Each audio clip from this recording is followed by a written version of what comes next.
All right, let's take a look at this vigor.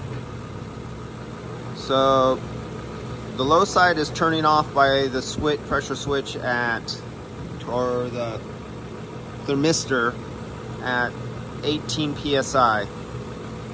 We're getting down to 39 degrees on the suction line, but we're at idle. Now, what I was experiencing before was when I charged this up and started running it, it was going into the microns. It's going into the vacuum, and it was going all the way down to about 5,000 microns, 8,000 microns, like a plugged expansion valve. Now, I think we have an intermittent plugged or restricted expansion valve. Remember, outside the ambient temperature is basically 59 degrees. And we have a new dryer. Now let's take up the RPMs. I'm going to take up the RPMs a little bit. Let's watch the low side. Okay, it's going to cycle out. There it goes. It just cycled out. You can hear the little click in the background.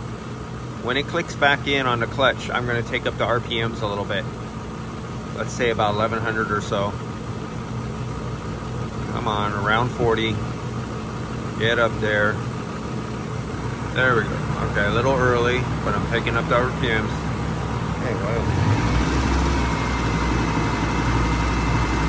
See, that's microns right there. We're pulling into a vacuum. There's something wrong.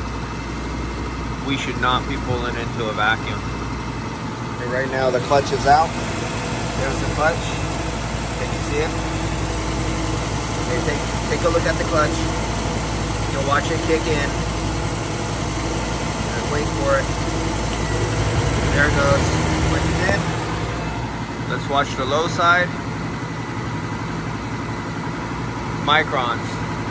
6,000, 5,000. Okay, we have a problem. Houston, we have an intermittent plugging expansion valve. Maybe some debris in there, or the needle seat. I think there's debris in there.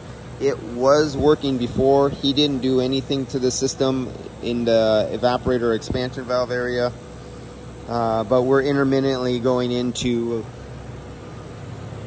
vacuum, which is not good.